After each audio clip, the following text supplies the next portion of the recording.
We can see the top of his head, no? John. Well, I can't see myself, so I got to do something here. The Buckens, Bob and Carolyn Buchan read the book and said it was excellent, and our department certainly appeared complicit. Oh, really? Yeah. Just a Well, minute. it's a complete surprise to me. I had no idea about any of that stuff. I barely knew George. I met him a few times in the department, but I knew he was sort of a rich guy, drove a Porsche, had a nice house in Can any of you Rockville. see my face? Yes, Okay. Yes, yeah. it's very handsome. Oh, there you Well, are. thank you. I'm glad. I can't see myself. Oh, just a minute. Here I am. My goodness, what a handsome guy. You're right. And there's Brian Northgrave. My goodness, I'm just Yes, waiting Bob. to be. Bob Birchall. Yes. Hello. Okay. Can, So I does can- anyone know any dirty jokes? there's David. Okay. Hi, David.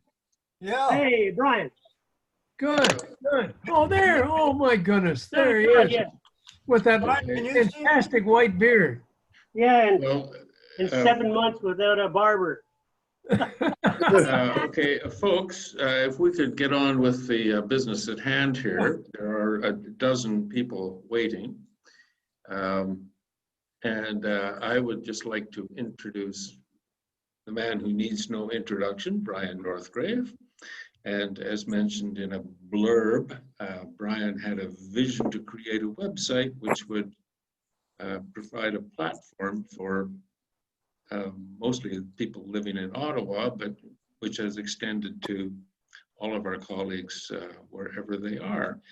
And I think I'll just let Brian take it away and tell us what drove him to do this and how he did it and why.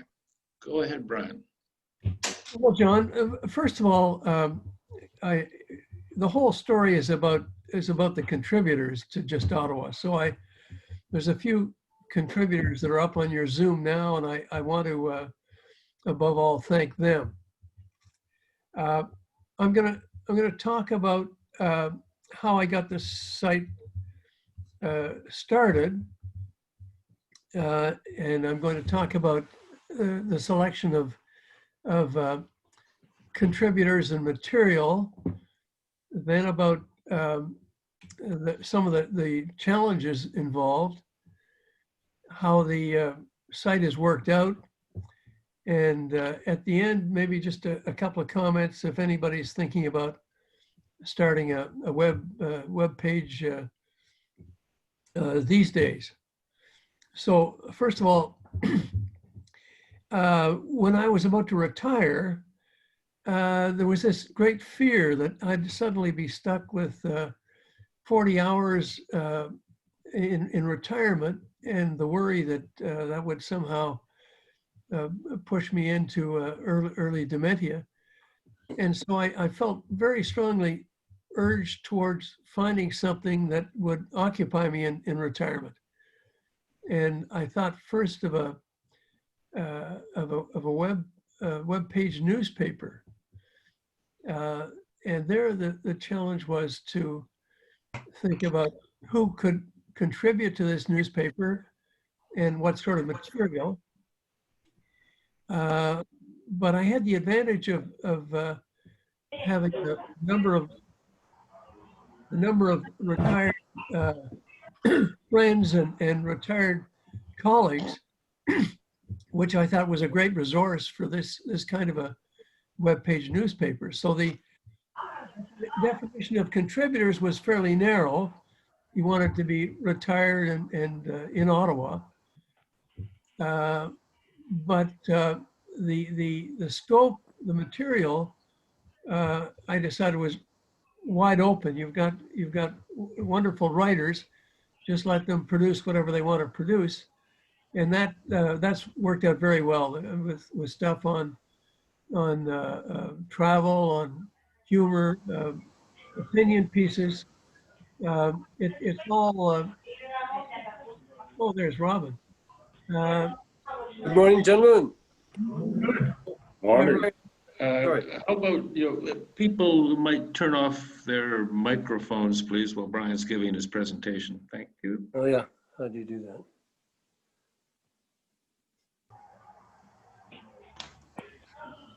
Okay, now, some of the challenges that, Keep going, Brian. I won't say anything. I just can't find how to turn it off. okay, it should be on the lower left. Well,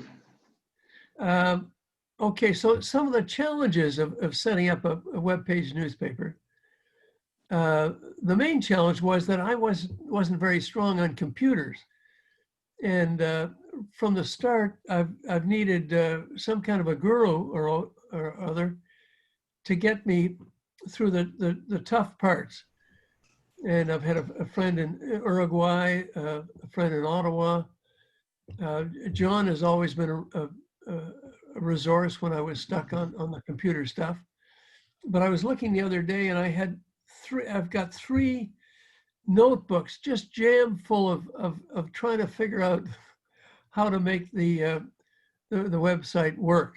So it was a challenge for me.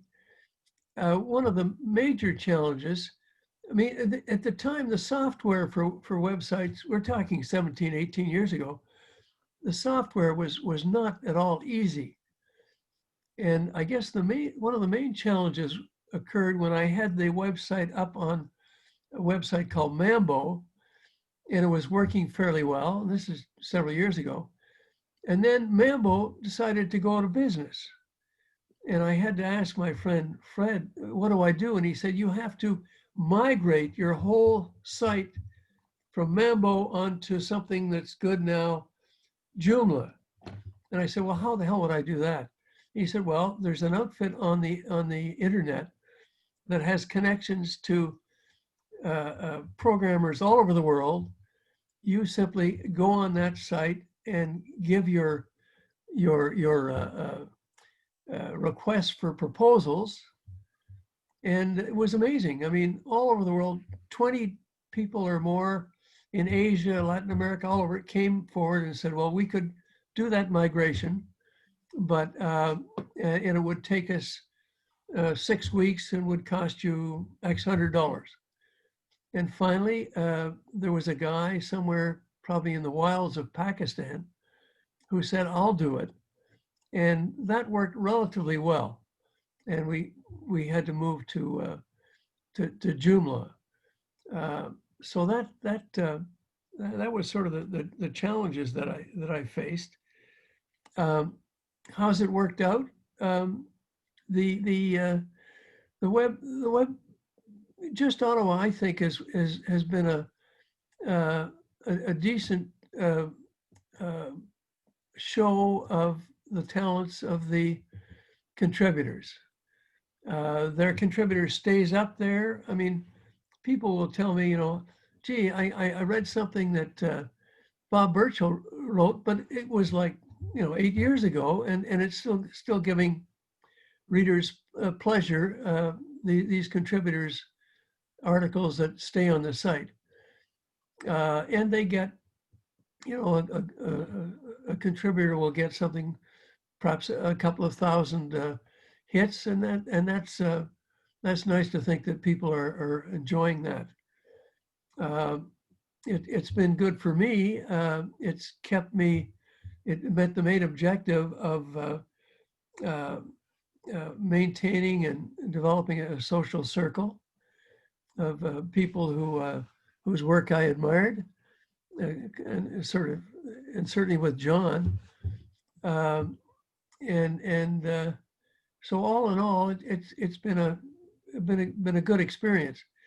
If somebody, any of the people that are watching this now, are thinking about starting a web page, they should not be intimidated.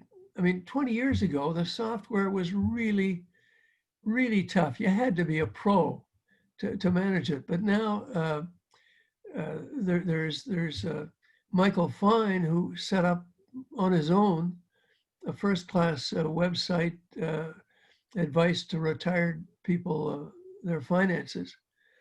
And I mean, we're not all Michael Fine computer guys, but it is a lot easier to set up and manage a web page these days than it was before. So if you're thinking about it, don't hesitate. Okay, John, that's Well, my. perhaps you could take us through the site a little bit, show us what it is. Oh, sure. Okay. So I hope everybody can see that. So we've got. I put up sort of a dozen recent articles on the front page there, and then below that, some of the articles that I wanted to bring to people their special attention. So there's Tom McDonald's done a great humor piece there. Alan Boker, who's a serious academic historian, has written stuff. John Klassen does a number of book reviews that are first class. There's one of my special interests, Peter Best, who's written a very thick and well-researched book on Canadian policies towards First Nations, which prevented him from getting a speaking engagement at university, but sets out a lot of facts that we're tending to avoid. And Chris Westall did this piece with, he'd organized a group of young speakers and brought in Chrétien, who he saw in the corridor. Then on the left of the site, there's a list of the contributors, and I say on the top that you click in to get the contributor, and then click to get the full article. So here's a great article done by Alan and Mira Cullum, who almost got eaten by lions in Africa. And if you want to see the whole article, I mean, his other articles are below it, but if you want to see the whole article, then you click the title itself, and that brings up this terrific article by Alan and Mira. And these days I can put in the pictures fairly well, and so that's a run through of the site, John. Well, it's very nice. How can people contribute? Well, as I said earlier, the idea was when I started it to feature the writing skills of retired friends and retired colleagues living in Ottawa, partly to show that, look, these guys may be retired, these guys and girls may be retired, but look, they can still write a hell of a good article. So basically, John, encourage people that are living in Ottawa and retired, and if they got an article on pretty well anything, just to email it to me, and I'll put that up and put up. It's always good with a few pictures, I think, that tend to enhance the articles. Sure. Well, when I circulate something about where this will appear on YouTube, I'll include your email and contributors. Yeah, sure. Contact. That'd be great, John. Sure. Does anybody have any questions? People can turn on their microphones and. That's what I needed. And Brian, I wrote a book a number of years ago, and it's well reviewed, and I'd be delighted to put the review from the Scots magazine. If you would like to put it up, it's the book actually. They've all sold. I'm trying to convince the publisher to reprint it, but it is available. But you go online and you can find copies of it. But I think I'd quite sending you that. The book review. That would be great. Sure. And it's about the Canada company here on track. It's about a company that that acquired over 2 million acres of land in what is now Southern Ontario, and it's my family, and then Godrich, Stratford, down to Sarnia. That's really the Canada company in the Huron Tract. Those are the Huron Tract lands. It's had a fascinating study with the Bishop John Strawn was very much involved in the story. Anyway, it's unique to all the characters in those early days. In fact, Mark Starwitz I proposed a docudrama proposal to him, but he said, "Oh, I'd love to do it, but Harper, you know what he's done to the CBC, so that's not going to happen." But I might go back at him again now to see what might happen. Anyway, the congratulations. No, that sounds like a good story. Yeah, no, please. My email is bnorthgrave@gmail.com, so it's a pretty simple. Okay, right. I don't have a pen, but right. Okay, well, that's great. I'll send that to you. Sure. Thank you. Brian, I was curious. Have you got a counter on your site to note how many visitors you got? Yeah, well, I have counters that keep track of the number of hits that individual articles get, and you know, they'll get a couple of thousand or more hits, most of the articles. But in terms of actual hits to the site, I'm not sure where I'd find that. But I'm sure somebody who knows how to run it like John would be able to find it. Brian, Yes, Bob. I'm intrigued with the name you selected, Just Ottawa. I apologize if I missed something, but when you chose it, did you have in mind just about Ottawa or only in Ottawa? Well, Bob, I chose it thinking that it had several sort of meanings. That it was about, well, it was being produced in Ottawa, and also the Just Ottawa. It meant to me that this was going to be an objective.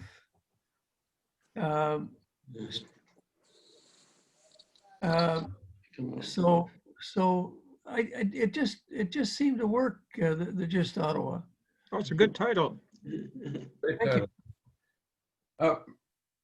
Brian, it's John Bell here. I missed a good part of it because I pushed the wrong button and inadvertently got out and had to restart my computer. But I'm a big fan of Just Ottawa. Just a couple of questions. Sure. I think it was a question asked how many hits you get and so on. Do you have some notion of your overall viewership? That's number one. And number two, do you have a kind of a guideline with regard to word count? I mean, you don't want to put somebody's novel on there, but you. Yeah, John, it's I don't have an idea about the overall readership. One of the advantages of having the site going for about 18 years is that it seems to bring it up in Google, so that I think it tends to get more hits that way because of it's been around for so long. But I don't have a number for that. On your second question, the software allows me to pretty well put anything up. You know, there's some articles that are really quite long, and while I wouldn't put up a book, I can always put up a link to a book. But I'd say probably generally the average is maybe 1,500 words or so, but there's some that are 3,000 or 4,000, and some that are quite short. So it's very flexible. Brian, I can say that when I contributed an article, whatever it was, 10 years ago, about motorcycling across North America, a young lady that I'd known 30 years earlier in Warsaw saw the article and contacted me. So Just Ottawa is great for getting in touch with old friends. Yeah, She found it on Google. She Googled me and found the article. yeah, I'm glad you mentioned that, John, because it's been one of the major satisfactions with the site is people will Google somebody's name, and it's happened in several cases, and it'll come up, you know, this person has an article on Just Ottawa, and that's happened in several cases. So it's been a pleasure for me. Now, Brian, so it's brian.northgrave@gmail.com. No, it's just bnorthgrave.com. Oh, bnorthgrave, okay. @gmail.com. Yep. Okay, thanks. Yeah. Well, okay, if there's no more questions. No, hey, there's David. David's waving. I unmuted. You might want to think of when people put something or want to put something up, of having, you know, a précis of, you know, 150 words. And then it's done in all sorts of scientific stuff. You know, this is an article about X, Y, Z. Yeah, that's a thought, David.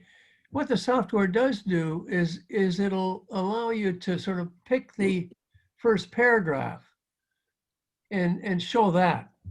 So I mean, if we go into the site and we click first at David Stockwell, you know, a short form of the article will show up with your picture, and then when you in that short form we'll have the first paragraph at least. So in a way, you're getting a bit of a summary through that.